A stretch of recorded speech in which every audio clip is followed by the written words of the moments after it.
So,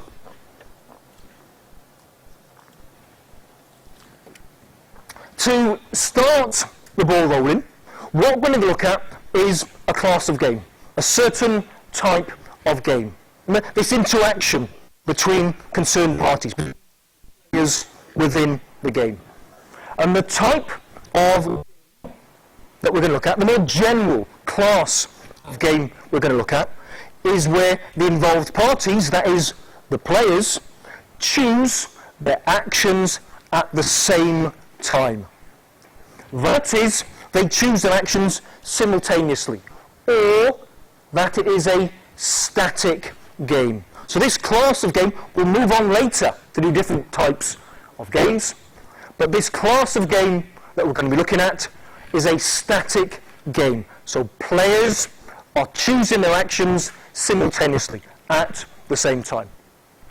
And also, for the players within this static game, players who are choosing their actions at the same time, the benefits or otherwise that arise from choosing a certain action are known perfectly. But they're known perfectly not only to the players themselves, but all other players within the game. So there's absolutely no hidden information. Everything. That is, it's a game of complete information. And so this is the class of game that we're going to be looking at. A static game where players choose their actions at the same time. And there is complete information. Players know exactly the same thing and they know everything.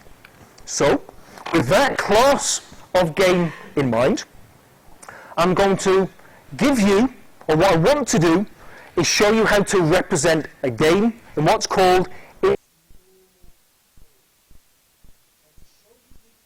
form representation. I'm going to start off with a classic example within the area of game theory. And this classic is the prisoner's dilemma. And if there's one game that you absolutely need to know inside out and back to front, it's going to be this game of the prisoner's dilemma. The exam paper yet, but it's something each and every year I'll return to it. It will extend through this course. That's why I'm getting it straight up the front. You need really to get to grips with it. It's a very simple game, but it's also a very powerful game. So, within this game of the prisoner's dilemma, I'll just set the scene for you initially. That there are two suspects, and they are arrested by the police because the police believe that they've committed a crime. Now the problem is, though, don't have enough information to convict them. So they believe they've committed a crime, but they don't have the evidence. So what they do, they arrest them and they bring them in to the police station. Now both of these suspects has got one of two things that they could do. Firstly, what they could do is choose to deny any involvement in this crime whatsoever. So, you brought us in, we didn't commit this crime, nothing at all to do with us. So that's one possible thing that they could do, one possible strategy that they could follow.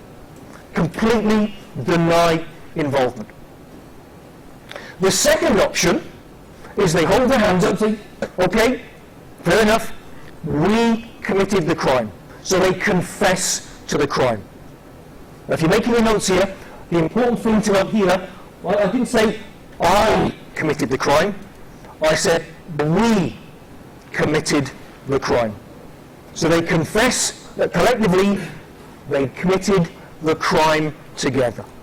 But this is the problem. The police need at least one of these suspects to confess in order to get a conviction. So what they do is they take these two suspects and they take them to separate rooms and they interview them independently. And what they do is they explain the consequences of their actions. So, the first thing, if both of these suspects deny any involvement in the crime whatsoever, that is, neither of them confesses, the police can't convict them. So what they do is they make up a charge, and they convict them for a minor offence, and both will get sentenced to 1 month in jail. So that's if neither provides a confession. If they both choose to deny. Alternatively, if they both confess to the crime, if they both say, okay, fair enough, we committed the crime, so they both confess, each of them will receive 6 months in prison, 6 months in jail. So that's another possibility. If they both confess. The police have the confession that they need, and they can be convicted. So they will both get 6 months in jail. This is the crucial part of the game, though. What happens if one of the prisoners confesses whilst the other denies? If that happens, the suspect who confesses says, we committed the crime, that one is released. The police don't prosecute that one, and they get 0 months in prison. But it's the other one, the one who denied involvement, gets sentenced to the full weight of the law. They don't get the 6 months, they get the full 9 months in jail. And if people make a mistake with this prisoner's dilemma, if students make a mistake, more importantly, in the exam in the summer, it relates to that part there. You've got to get this the right way round. If you provide a confession and your fellow suspect doesn't, the person who confesses is let off free. It goes back to that pronoun I used at the beginning. It's not I committed the crime, it's we committed the crime. With that confession, there's enough to convict the other person who insists on denying. So the person who provides that confession is let off for helping the police with their inquiries. And it's the fellow suspect who gets the full 9 months in prison. So that's the game then. In its normal form, that is what it would look like.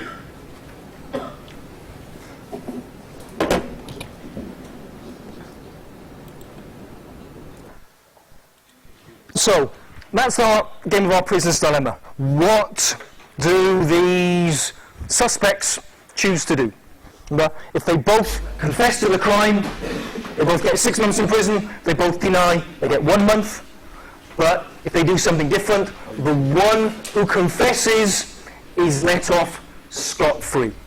So, in its normal form, that's what it would look like. And I guess this sort of matrix representation should be something that you're familiar with. It's probably something when you've touched upon game theory in previous years that you've seen something that looks like that. Well, that is our normal form representation.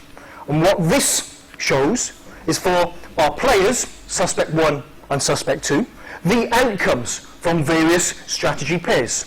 So, for example, when they both denied, they both got 1 month in prison.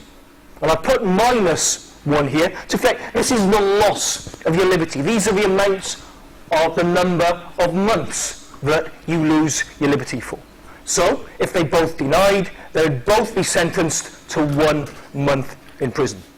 Now, by convention, when we represent games in their normal form, the first figure refers to the payoff of the role player. The second figure will represent the payoff of the column player. So given that they're both denying, that's not really helpful, is it? But let's look what would happen if suspect 1 confessed and suspect 2 denied. We'd be in that cell there in the bottom left-hand corner. And so the first figure represents the payoff, the number of months in prison for the role player, for suspect 1. So, if he confesses, how long does he spend in prison? 0 months. The second figure is the payoff to suspect 2. And if he denies, whilst his fellow confesses, he goes to prison for 9 months. So you go, the second figure. So, that's by convention. If you want to choose something different in an exam, as you're explaining it, that would be fine. But you would have to make it explicit. If you don't say anything, I would assume that it's this way round. First figure is the role player.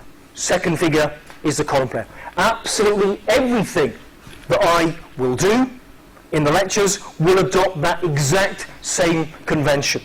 And pretty much every single textbook that you could possibly read on game theory will also adopt that convention. First figure, column role player. Second figure, column player. So that then is it in its normal form representation. And more generally, whenever we represent a game in its normal form, there are 3 aspects that we need to identify. There are 3 aspects in that matrix there. The first is the players involved. We've got suspect 1 and suspect 2. It's fairly obvious. The second are the strategies available to these players. Remember, both of these suspects could choose over one of 2 available actions, one of 2 available strategies. Do they choose to deny or confess? Deny or confess. So again, that's fairly obvious. And the last aspect of normal form representation are the payoffs received for each player from a various combination of the strategies adopted by the 2 players. And again, that's what we've just been through here. But the way in which I've set up this prisoner's dilemma, what do these figures represent? Well, they represent the amount of time that someone spends in prison. But more generally, what they will represent are payoffs to certain strategy combinations. And where do we get these payoffs from? What determines the numbers that we put in here? Well, that's going to be determined by the player's underlying payoff function. There's something that determines what payoff you get from adopting a certain strategy. Here, they relate to number of months in prison, but more generally, a payoff function could be interpreted in an exactly the same way, in an analogous fashion to the utility function that you all would have done with me during your Micro 2 course. That when we look at consumer theory, consumers are choosing over combinations of goods, bundles of goods. And then, depending upon how much of these goods they consume, their utility function would then determine for us how much utility is generated. Well, it's exactly the same here. No, sorry, no. It is exactly the same. It's in exactly the same way as utility, exactly the same sort of interpretation. We get a certain combination of strategies, and it gives a certain payoff. So, I'll give you an example. Let's say that a player can choose one of 3 actions, imaginatively called Action 1, Action 2, and Action 3. And the underlying payoff function means that if our player chooses Action 1, he will get a payoff of 4. If he chooses Action 2, he gets a payoff of 5. You can all read it for yourself. If he chooses Action 3, he gets a payoff of 6. Now, if we look at that, what action would this player choose? Well, it's pretty obvious that if a player is faced with certain actions, certain strategies that could be played, what will that player do? That player will look to choose that action, adopt that strategy, that gives the highest possible payoff. Alternatively, what you would do is choose an action for which an alternative gives a lower payoff. So in this example here, no need to get your phones out for this one. What action would the player choose? Come on. What would they choose?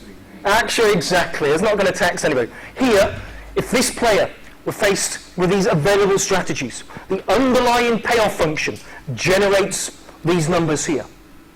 And faced with this player would always choose, if this player is rational, this player would choose action 3, would get a payoff of 6. If he chose action 2 or action 1, he'd get a lower payoff.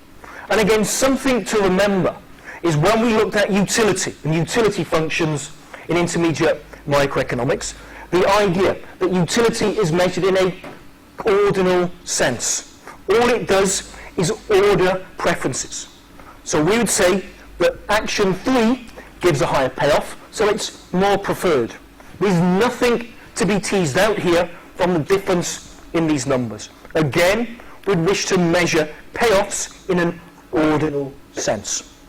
So that's very, very straightforward. A player wouldn't choose action 1 or action 2. I'm going to change it ever so slightly now. Now we've got this player chooses over, again, 3 possible actions, but action 1 to get a payoff of 4 as before, action 2 gives a payoff of 5 as before.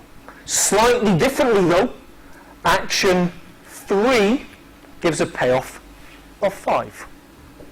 So I do want you to use your phones this time, not to phone a friend, but what will the player now do in this second game? So this second game that we've got here, what will that player choose to do? So,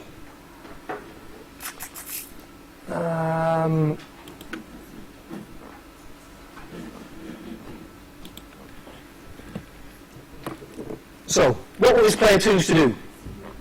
Will he choose action 2? Choose action 3? Well, we don't know for sure.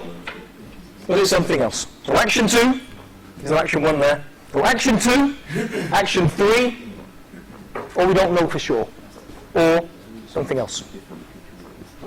So, of those 4,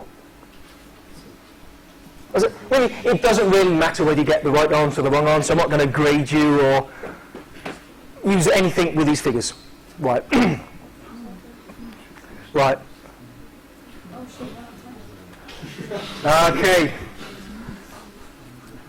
Which is, it's not an auspicious start for today, is it? Okay, we can only get better. Something else. Why is that? Well, what I was hoping you would do, it makes you sound sly, what I was hoping you would do, most people, is go for that one there. That we don't know for sure. Because that's the problem. If I put we don't know, that would be true. We don't know for sure. Because we do know absolutely something for sure. And when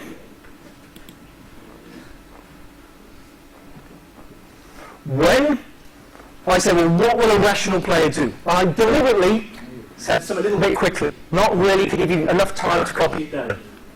I told you I'm sly. What is it? Is a rational player will choose a strategy that gives the highest possible payoff, which is fine. It's that last bit that I said. Or alternatively, a player will not choose, this is a part I'll go slow for you, not choose a strategy for which an alternative gives a lower payoff.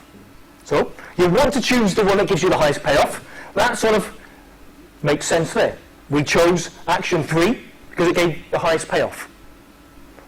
But you also know someone's rational will not choose something for which an alternative gives a lower payoff.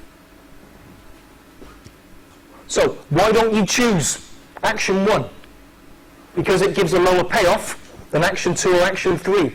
So, in that top game, we absolutely know you'll never play action 1 or action 2 because it gives a lower payoff. So, let's go back to this one here. We don't know for sure what that player will do. Is that true? No. What do we know for sure in that game there? That they won't choose action 1. Exactly. So we do know for sure for something. They'll either choose, what most of you are probably getting at was, well, we don't know for sure, are they going to choose action 2 or action 3? We don't know that. Yep. What we would say is that the player would choose either action 2 or action 3. What we can say for sure though, absolutely, they won't choose action 1. Okay, so let's just say, again, a lot of this, it's building up to what we want to do. And it's building upon this principle that we're now going to revisit, okay, so go ahead. That part there. Now, it's building up to what we want to do is be able to solve that game of the prisoner's dilemma. Find the most plausible outcome, using nothing other than that principle that I've given you there. But just before we do that, even though I've set this up as a static game, and I said a static game means a simultaneous move game. Now think about that prisoner's dilemma. What connotations does that conjure up? Does it mean that when these two suspects are in their respective rooms, do they need to choose whether to deny or confess at exactly the same split second of time? They're in separate rooms. Simultaneously, these static games doesn't actually mean that. These type of static games, and I've described them so far, or initially, as a simultaneous move game, where players choose their actions at the same time. Well, these games are often described, you might see them described in textbooks, as hidden move games. And this really gets at the heart of what this type of game looks at. It doesn't mean that the players choose their actions at exactly the same point in time. But what it will mean, though, is when players are choosing what they want to do, they don't know what the other player has already done. So even if the other player has chosen whether to deny or to confess, this is totally hidden from the other player. So the player is choosing their strategy based upon their expectations, their belief about what the other player is going to do. It's not based upon observed behavior. And that, in essence, gets at what these static games are all about. So even though I've described it as a simultaneous move game, it doesn't mean the exact same point in time. Of course, you can choose at different times. If it's a face-to-face game, it needs to be at exactly the same point in time. But if these players aren't interacting in that strict sense, it just means that hidden moves. You react, choose your strategy based on expectations, not observed outcomes. So, with that in mind then, we've set up what this class of game is. We've set up that example of a prisoner's dilemma, and I've given you a very, very simple example how players would choose actions. So, with that in mind then, that's what we're going to do. We're going to solve our prisoner's dilemma using that idea there, that a rational player will not play a strictly dominated strategy. Well, a strictly dominated strategy is what we saw before. When we had our top game, what did we say? We said that this player would choose action 3 because it gave a payoff of 6. It gave a higher payoff. So what we would say is that actions 1 and 2 are strictly dominated by action 3. That they always give a lower payoff. Likewise here, we would say that action 1 is strictly dominated by actions 2 and 3. Always gives a lower payoff. So we know a rational player would never choose a strictly dominated strategy, would not choose an outcome for which an alternative gives a higher payoff. That's what we found here. It's not the fact that we choose action 3, it's the fact that we don't choose action 1 and 2, because 1 and 2 are strictly dominated by 3. And again, the same idea here. That was the question we asked. We do know what's going to happen. This player won't choose to play a strictly dominated strategy. Action 1 is strictly dominated by 2 and 3. Therefore, a player, if they're rational, will never play that strictly dominated strategy. So the commonality in all of that, if you want to put it down, is action 1. In both of those games, the player would never ever choose to play action 1, because it always gives a lower payoff than something else. So just reinforcing a very, very basic point. But the reason I want to reinforce it is we're now going to take that very simple principle and find the outcome of our prisoner's dilemma. Okay, using nothing other than that idea there. Not what you will choose to do, it's what you will choose not to do. So, what we want to do is find a strictly dominated strategy. And you see the way that we've set this up, this game, it's symmetrical. Whatever applies to player 1 applies to player 2. It's totally symmetrical. So just look for player 1. Let's look, what strategies would player 1 choose? Well, if his rival, that suspect 2, chose to deny, what would be his best response? What would he choose to do? Well, if suspect 2 denied, suspect 1 is the option of denying also and getting a payoff of -1, or confessing and getting a payoff of 0. Remember we said normal form representation, suspect 1's payoffs are the first one. So, if suspect 2 chose to deny, suspect 1, well, if I also deny, I'm going to spend 1 month in prison. But if I provide the police with a confession that they want, I'm going to have 0 months in prison. And of those two, rationally, which one would be chosen? You would much rather 0 months in prison. So, if suspect 2 chooses to deny, suspect 1's optimal thing they could do would be to confess. Now what would happen if rather than denying, suspect 2 had confessed? So again, just look at the respective payoffs. If suspect 2 confesses, suspect 1, if he denies, gets 9 months in prison.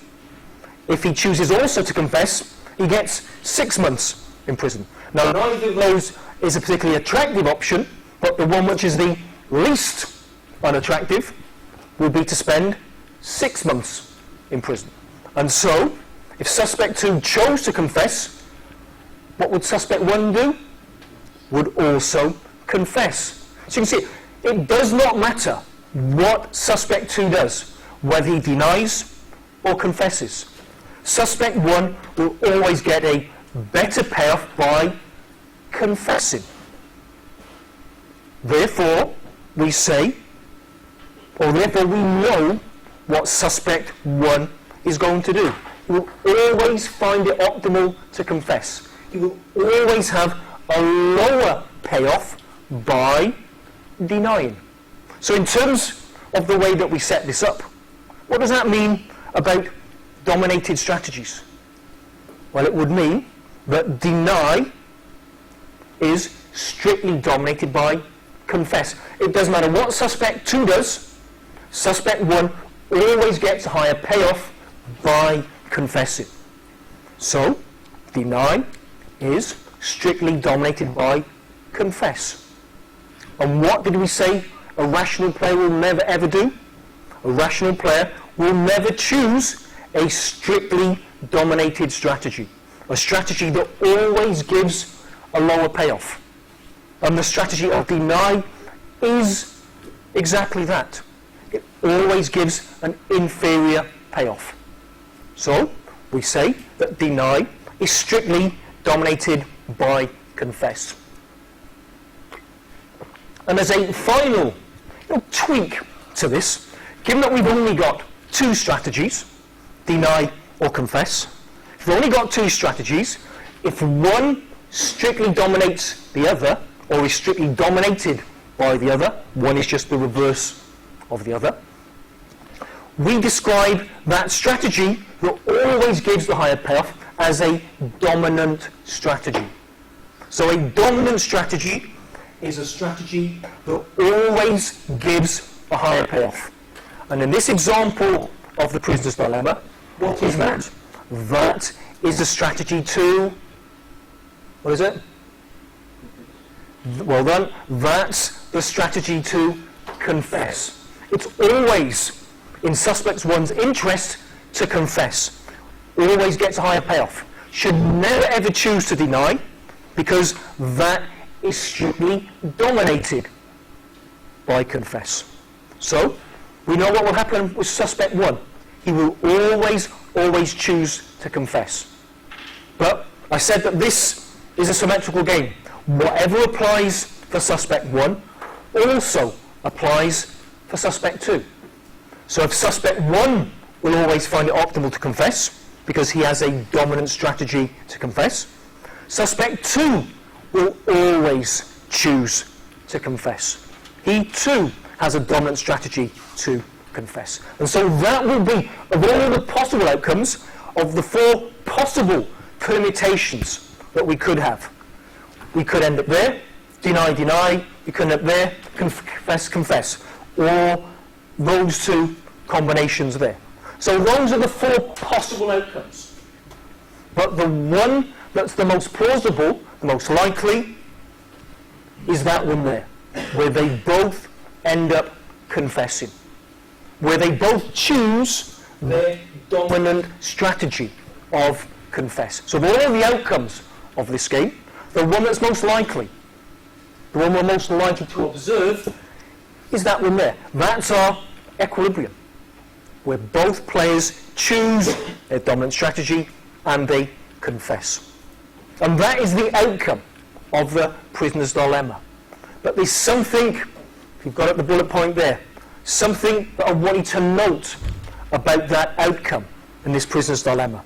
And that is the fact that it's Pareto suboptimal. Cast your minds back to second-year micro. Might be painful for some of you. I do apologise. What is a Pareto optimal outcome? Richard, yep. It's supposed to be a point where both players would be better off without having the expense of one other player being put to the other bits. These semblance of bits, I can see the way that you're heading, but there's a simpler way, Richard, of describing it rather than that. I mean, you are on the right lines.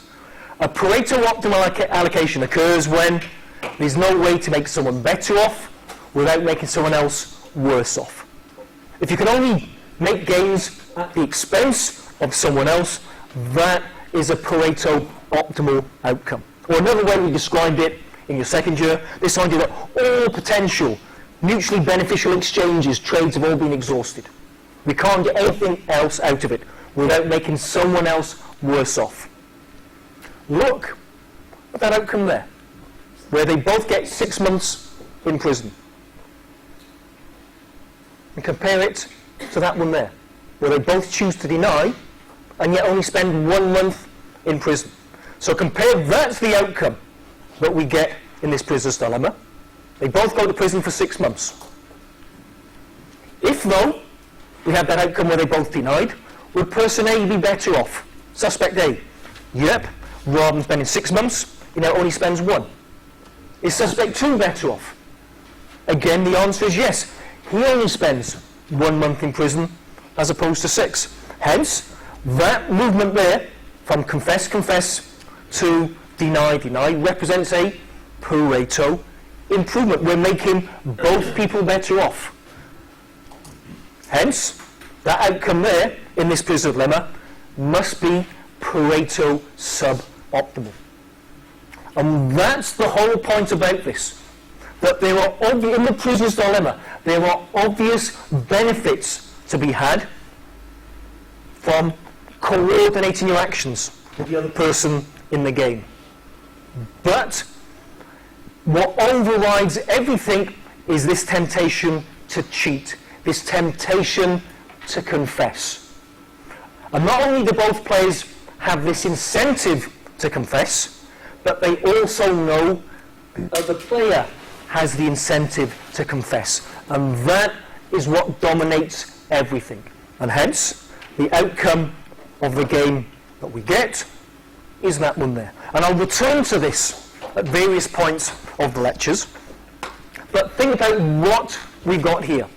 And whenever you set up a game that is a Prisoner's Dilemma, there are 3 key points that you need to identify. If you don't get these key 3 points, you've set your game up wrong. In an exam, if you set it up wrong, it all falls apart, you don't get many marks. Okay? So pay careful attention. 3 key points in a Prisoner's Dilemma. The first 3, how many plausible outcomes did we say that there were? What's the answer? Come on. How many plausible outcomes do we have here? 4. There are 4 potential outcomes. Another one. How many big red circles are there in the diagram? 1. There's 1 plausible outcome. Of the 4 possible outcomes, 1, 2, 3, 4, there's only 1 that makes any sense. That's our outcome there, where they both choose to confess. That's the first thing. Whenever you set up a game that is a Prisoner's Dilemma, you need to have only 1 identified plausible outcome, 1 equilibrium outcome. So that's the first thing. The second is that there is a dominant strategy. Both cases here, the dominant strategy is to confess. But it makes no difference what the other player does. You will always choose to confess. And we can see our plausible outcome is made up of these 2 dominant strategies. So there's a dominant strategy and there's 1 outcome. The third thing, though, that you must always have in a Prisoner's Dilemma is the outcome must be Pareto suboptimal. So it's not just we've got dominant strategies and there's 1 outcome. If you don't also have this Pareto improvement by moving there, it can't be a Prisoner's Dilemma. So bear those points in mind as we revisit Prisoner's Dilemma both in seminars and in future lectures. Always remember those 3 points. If you set an example up and it's got those 3 aspects, you're fine. If you say, well, this is a Prisoner's Dilemma and it doesn't tick all of those 3 boxes, it isn't a Prisoner's Dilemma. In an exam, if I say, using an example, set up a Prisoner's Dilemma, and you give me something that isn't a Prisoner's Dilemma, you're not going to get many marks. Okay? So those 3 key points there. So, what I want to show you is moving on slightly from that basic idea of that a rational player will never play a strictly dominated strategy. So far, that's the way we've said that we'll solve a game. Well, look at that example there. This is just a purely abstract example. It's in normal form representation. We've got our players, player 1, player 2. We have the available strategies of these players. Player 1 chooses between up and down, and player 2 chooses between left, middle and right. And then given various combinations of these strategies that the 2 players can choose, we've then got our payoffs. Well, these will be derived from some underlying payoff function. But in its sense, that doesn't really matter. What we have are these numbers here. 0s, 1s, 2s and 3s. So, we've said before, there are a number of potential outcomes. There are 6 combinations of these strategies, so there could be 6 possible outcomes. Now, we've said that the way in which we solve these games that we've seen in normal form, is that, say, a player will never choose to play a strategy that's strictly dominated. You'll never choose a strategy for which an alternative always gives a higher payoff. So, problem is, when we look at player 1, his two strategies, up and down, neither of those strictly dominates the other. So, for example, let's say player 1. He could play up and gets a payoff of 1 when player 2 chooses left, 1 when player 2 chooses middle, 0 when player 2 chooses right. Now, what would happen if he played down? He'd get respective payoffs of 0, 0, and 2. Now, think about it. Would player 1 always choose to play up or down in that sense? Well, if player 2 chose left or middle, player 1 would get a higher payoff from playing up, 1 as opposed to 0, 1 as opposed to 0. So in that sense, he would play up. But if player 2 chose right, would he still choose to play up? No, he gets a higher payoff from choosing down. So in that sense, neither up nor down strictly dominates the other. And that's what made our Prisoner's Dilemma a very, very simple game to investigate, because there was a single dominant strategy, something that you would always choose to do. For player 1, that's not the case. What he would choose to do, play up or down, depends upon what his opponent does. So that's not particularly helpful at the moment. However, look at player 2, the outcomes for player 2. Where player 2 is choosing left, middle, or right. These three available strategies. So we're looking down the columns at the second figure. So, if player 2, for example, chose left, he either gets a payoff of 0 or 3. Chooses middle, a payoff of 2 or 1, or right, 1 and 0. But, look what we said here, right is strictly dominated by middle. I'm not looking at right in comparison to left and middle. All I'm doing is making a direct comparison between two possible strategies. And these strategies are right and middle. So, let's look at the middle first of all.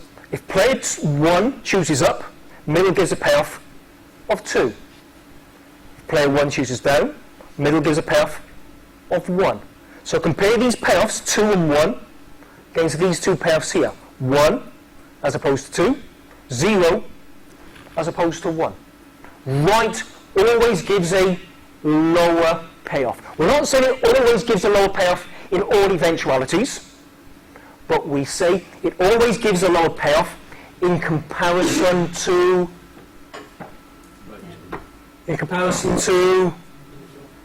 middle. Right always gives a lower payoff in comparison to middle. Now, if you compared right with left, that's not true. Right, payoff of 1, left, payoff of 0. But that's not what I've said. I'm not saying this is a dominant strategy. I'm not saying that it always gives a higher payoff or lower payoff. What I'm saying is when we compare right and middle, right always gives a lower payoff. So what did we say a rational player won't do? Choose a strategy that is strictly dominated by another. If player 2 is rational, would he ever choose right? The answer is no, because he knows he can always do better by choosing middle instead. 2 instead of 1, 1 instead of 0. So if player 2 is rational, we know categorically he would never ever choose to play that strictly dominated strategy of right. And so, what we can do is remove right as a possible option, because we know player 2 will never ever choose to do that. Again, it goes back to that very, very simple principle. Rational player will never choose a strictly dominated strategy. We're not pushing the boundaries, it's just a very, very simple statement of fact. you won't ever choose that strictly dominated strategy of right. Middle will always give a higher payoff.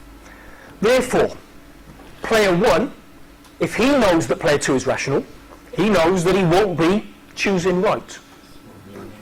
So, what we can do is say that player 1 will now play this game as if he's playing this game here. But player 1 knows that player 2 is rational, he knows that he won't ever choose right. So you've completely removed it from the setup. So player 1 is now playing the game as if it's not those 6 potential outcomes, but rather it's only these 4. And now if you look at player 1, he does have a strictly dominated strategy.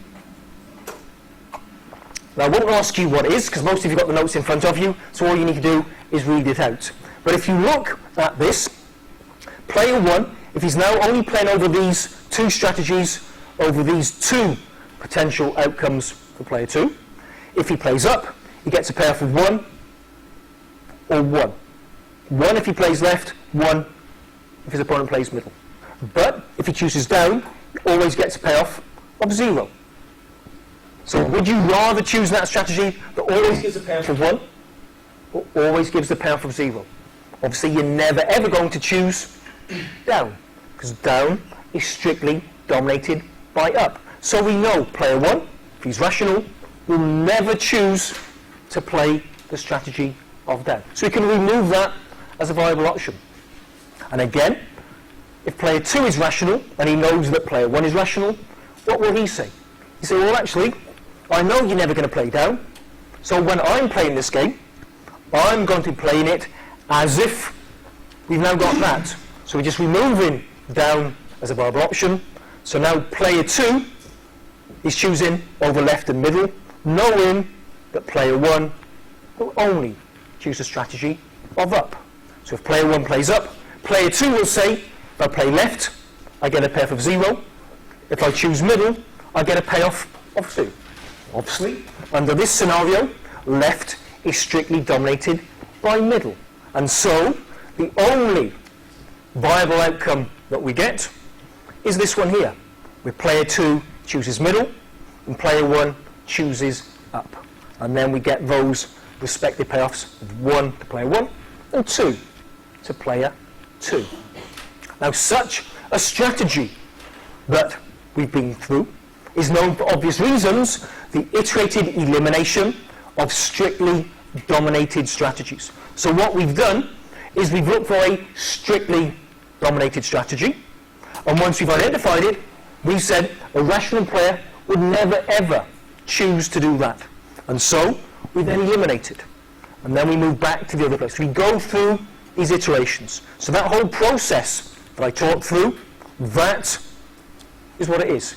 Iterated elimination of strictly dominated strategies. And the outcome that we get, this most plausible outcome that we get of up middle, is known as the iterated dominance equilibrium. In this case, it's an iterated dominance equilibrium in strictly dominated strategies. Does that make sense so far? Yep, all relatively straightforward. It will be, there's questions like these in the seminars. It's nice and simple in lectures. When you get a blank piece of paper and you work through it yourself, it can be a little bit trickier, but don't worry, I expect that. As long as you get the basic idea now. Lastly for today then, I'll give you one more example. The reason is my son plays football on Tuesday, and I've got to get all the way to Gorsinden. I've got to cycle home and take him there by 7:30 in Gorsinden, so I'm going to really finish on time. So this second example for today, or this final example I say for today, we'll call it the Battle of the Bismarck Sea. Who did A-level geography? Who knows where the Bismarck Sea is? Anyone thought out? Exact coordinates, roughly? Anyone know? Bismarck Sea, it's in the South Pacific, north, it's sort of Papua New Guinea and Australia. So it's down there in the South Pacific. Now the example I want to give, it's a stylized example, but it's an actual example from the Second World War. And this is a game that was played out between the Japanese Navy and the US Air Force. Now, what the Japanese Navy wanted to do was transport its troops across the South Pacific to where they needed to be. And it had two possible scenarios. It could either take a northern route or a southern route. If it took the northern route, that was the quickest route of where it needed to take its troops. If it took the southern route, though, that was a much longer path. Now, the problem if you take the longer route, it means that the Japanese Navy's ships are on the sea for a longer period of time. They're more susceptible to being attacked by the US Air Force for a longer period of time. So, what we got here, bless you, what we got here is this idea that the Japanese Navy, do they choose north or south? Do they transport their troops across the South Pacific? Northern route, but shorter, so its troops are in less peril, or take the longer southern route, where they're going to be in more peril. The US Air Force, what it wants to do, it wants to get the maximum time to inflict as much damage as possible on the Japanese Navy. So, think through the scenarios. Well, all I've done, I've put them as 1, 2, and 3. Well, we've got 1, 2, 2, and 3. Now, all this is doing is ranking the outcomes. So, 3 is the most preferred outcome, 1 is the least preferred outcome. So let's talk about the US Air Force first of all. What would you think about it, without even looking at that scenario there? What would they want to do? Well, again, they've got the choice of sending their planes out from their ships, either over the northern part of the Bismarck Sea or over the southern part of the Bismarck Sea. Now, it doesn't want to send its planes over a part of the sea where the Japanese Navy isn't, because if it does that, it can't bomb the ships. If it sends them out and they're not there, they've got to come back to base, their own ships, refuel, and then go out to the other route. So whatever happens, what they want to do is send their aeroplanes to the same place as the Japanese Navy has sent their ships. So, for example, let's look at that one there with the outcome of 3. Why is that gone out in 3? Why is that the most preferred outcome? Well, that's where the Japanese Navy are sending their ships, their troops, along the southern route, the longer path. So they're out on the water for longer. And the US Air Force is also sending its planes on that southern path. So it's got a greater opportunity. They've sent their planes to the right place, and they're out on the water, the sea, for a longer period of time. That's the maximum possible opportunity to bomb the Japanese Navy. So that is the most preferred outcome. That's why it's got a 3 there. Now, where is the worst case scenario? Well, the worst case scenario for the US Air Force is there. We've got that value of 1. That means the Japanese Navy have gone the short route to the north, but the US Air Force have sent their planes to the south. They've sent them to the wrong place. If they go to the wrong place, they're not there, they've got to come back to refuel, then they've got to go to the north. So it's a shorter route, and they've wasted time searching for them. So that would be the least preferred outcome. What about the other 2? Well, these are both equally preferred. So if the Japanese Navy went to the north, and you guessed right, you go to the short route, and you send your airplanes there.